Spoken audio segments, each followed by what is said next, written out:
Concours Instagram. J'avais prévenu il y a 2 vidéos de ça, mais cette fois, le concours Instagram est lancé. Voilà, à l'occasion des 20K, je vous offre une figurine à l'un d'entre vous, et ça se passe sur Instagram. Voilà, et ça s'affiche juste là.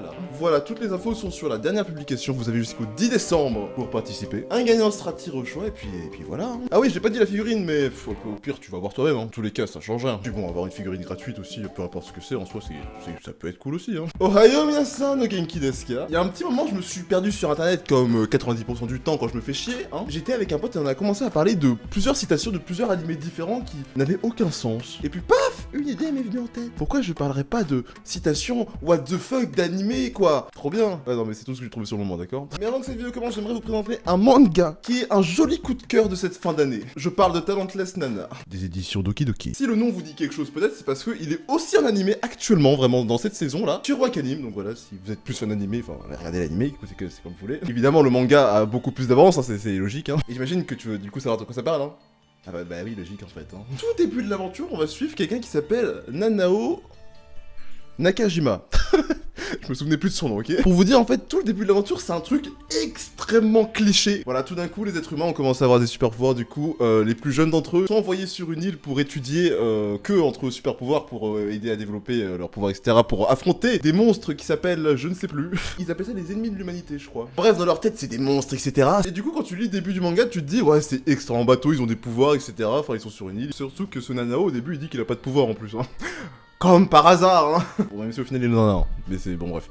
Sauf qu'il y a un deuxième personnage qui va arriver dans cette aventure, et c'est elle. Et elle est en couverture du premier tome parce qu'en fait c'est elle le perso principal. C'est pas le premier gars qu'on voit dès le début. Elle s'appelle Nana Elagi, et à première vue, ça a l'air d'être une fille totalement gentille, mignonne, tout va bien. Elle arrive dans la classe, elle dit que son pouvoir c'est de lire dans la pensée des gens, ce qui peut rendre certaines situations très bizarres. Bon voilà, maintenant je te montre le deuxième tome. C'est bon, t'as compris? Bon, je pense que ça se voit assez, hein, la différence entre les deux. Hein. Elle joue en fait un double jeu. Et son objectif, c'est quoi? Tous les éliminer.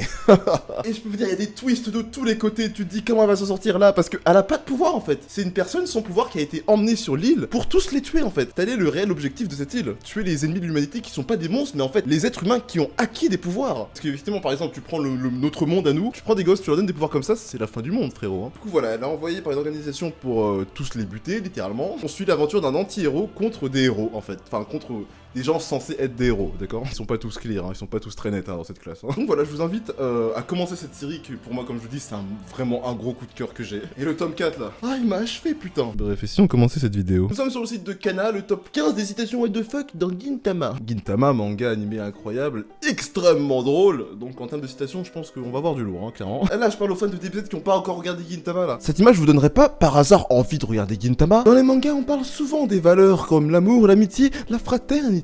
Mais on raconte aussi n'importe quoi. Vous n'êtes pas convaincu? Oh que si, je suis convaincu. Si tu meurs, ne viens pas pleurer après. T'es une nani. Dans la logique de la logique, si un personnage meurt, ça va être compliqué pour lui de pleurer. À part si, évidemment, on peut le voir dans l'autre monde, etc. Là, ok, là, je veux bien, là, dans ce cas-là, y a pas de souci. Hein. Putain, je voulais caler une vanne sur la mort d'un perso, mais je viens de me rendre compte que si je parle de la mort d'un perso, bah, je peux potentiellement spoiler quelqu'un. Ce serait vachement très con, ouais. Vivre sans parier, c'est comme manger des sushis sans wasabi. Alors attends, laisse-moi le temps de réfléchir à ce que je viens de lire, là, d'accord? Ah, ok, mais qui mange des... Ah, enfin... C'est quoi la dernière fois que j'ai mangé du wasabi? Ouais, le wasabi, ça passe, enfin, tant que t'en prends pas à grosse quantité. Parce qu'après, les effets secondaires, c'est pas moi qui gère, d'accord? Bah, question pour vous, là. Qui mange des sushis avec du wasabi? Voilà, je veux des réponses en commentaire. S'il y en a qui mangent des sushis avec du wasabi, dites-moi si c'est bon. Et si je dois goûter, parce que j'ai jamais goûté les deux ensemble. Et là, comme ça, tout de suite, j'ai pas envie. Hein. Bref, ça doit être bon tant que t'abuses pas du wasabi. Tu le fourres pas au wasabi ton sushi, tu vois ce que je veux dire? Le stress ça rend chauve, mais c'est stressant d'éviter d'être stressé. Alors on finit par stresser quand même, on ne sait rien y faire. Oh mais ça c'est tellement vrai dans le sens où tu stresses pour un examen, peu importe le truc, tu stresses, ok? Tu te dis qu'il faut pas stresser, mais c'est encore plus stressant de se dire de pas stresser quand faut que... Attends, faut que je respire, faut que je parle plus lentement pour essayer de former une phrase logique et que les gens comprennent. Quand t'es en train de stresser dans une situation extrêmement stressante comme les examens, essayer de ne pas stresser est encore plus stressant que le stress de base. Là, je crois qu'on est bon là. Et comme il a dit, dans tous les cas, tu stresses, tu perds tes moyens. Après, t'as des gens, des génies, hein, des mecs, je sais pas comment ils font. Hein. Le stress, ils connaissent pas. Déjà que je stresse juste en parlant à la boulangère, ça va être vraiment compliqué. Hein.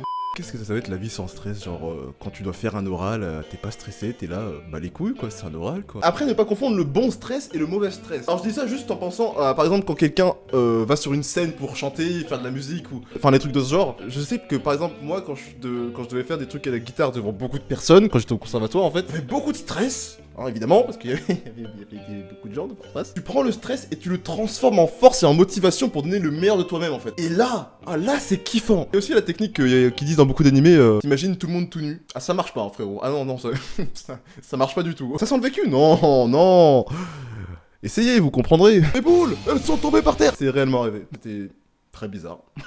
On vous laisse deviner de quelle boule il s'agit. Vous avez compris, hein. Des boules de pétanque. C'est pas drôle, putain, mais... Oh, fermez-moi, bordel, sérieux. Décidément, le Père Noël a un sacré punch. Difficile de croire qu'il ne bosse qu'à Noël. Alors déjà, évidemment, le Père Noël existe, hein, ça c'est un secret pour personne, évidemment. Quand on y pense, c'est vrai que le Père Noël, en fait, il a juste une tonne d'esclaves lutins, littéralement, hein, voilà, qui travaille pour lui pendant plus d'1 an, on va dire, à voir si les enfants sont sages ou pas sages. Et lui, le seul moment où il se bouge le cul, saute dans un traîneau et livrer les cadeaux. En fait, c'est juste un livreur Amazon, en fait, au pire, hein. C'est juste ça, hein. Pas ouf le Père Noël, en vrai, hein. Pourtant que le Père Noël, c'est pas un livreur Chronopost, en vrai, ça va, hein. En coopérant, ils peuvent en un instant appliquer la tactique suprême du fouet et des bonbons. Là, je comprends pas et je l'ai pas, là. J'ai aucun souvenir de ce truc. Oh non, et si j'éternue lorsque la fraise est dans ma bouche, est-ce que je vais mourir? Dans une certaine logique, non. Tu vas, pire des cas, recracher la fraise. À part si tu fais un éternuement inversé. Vous savez pas c'est quoi un éternuement inversé? C'est quand t'éternues mais en inspirant. De toute façon je suis en train de dire un truc qui existe vraiment mais j'espère pas déjà. Ça serait extrêmement bizarre. Du coup ça va bloquer la fraise entière dans ta gorge, tu vas t'étouffer et tu vas crever. Heureusement ça n'existe pas. J'espère. Il suffit de regarder les nichons des femmes pour en savoir plus sur elles. Celles qui ont des grandes auréoles sont plus indulgentes et pardonnent facilement des adultes. C'est quoi cette merde encore là? Dire qu'il suffit de regarder les nichons d'une femme pour en savoir plus sur elle, c'est un peu bizarre, hein.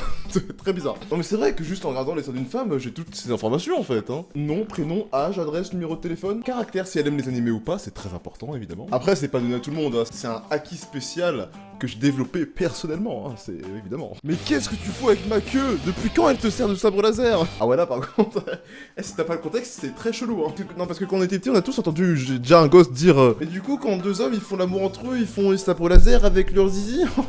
Trop débarre. C'était des personnes très bizarres. Et j'ai oublié de le dire, mais dans l'animé, en fait, à ce moment-là, ils sont transformés en chats et ils arrachent leur queue pour l'utiliser comme sabre. Ouais, c'est bizarre. Voici Ginta Pikuru Vegeta.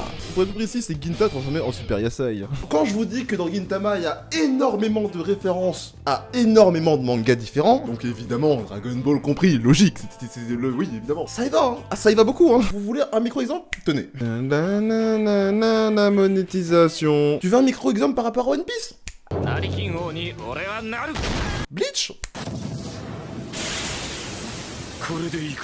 Bon là j'ai fait les 3 plus gros mais il y a du Evangelion, il y a de tout hein, vraiment hein. Même des jeux tels que Final Fantasy, Dragon Quest, il y a de tout.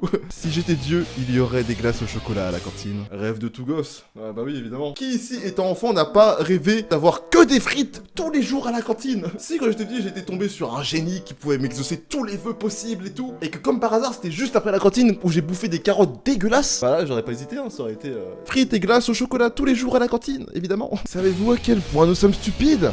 Ne nous sous-estimez pas. Cette phrase est complètement débile. Ils sont juste en train de se vanter sur leur stupidité en fait. Incroyable.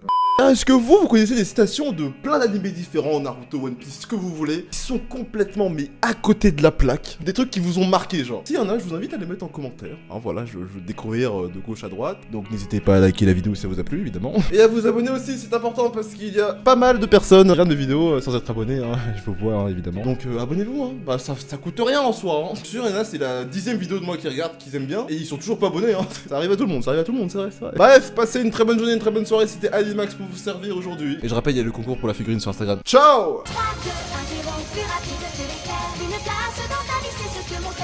Tu verras, j'arriverai porté par les vents solaires jusqu'à toi, mon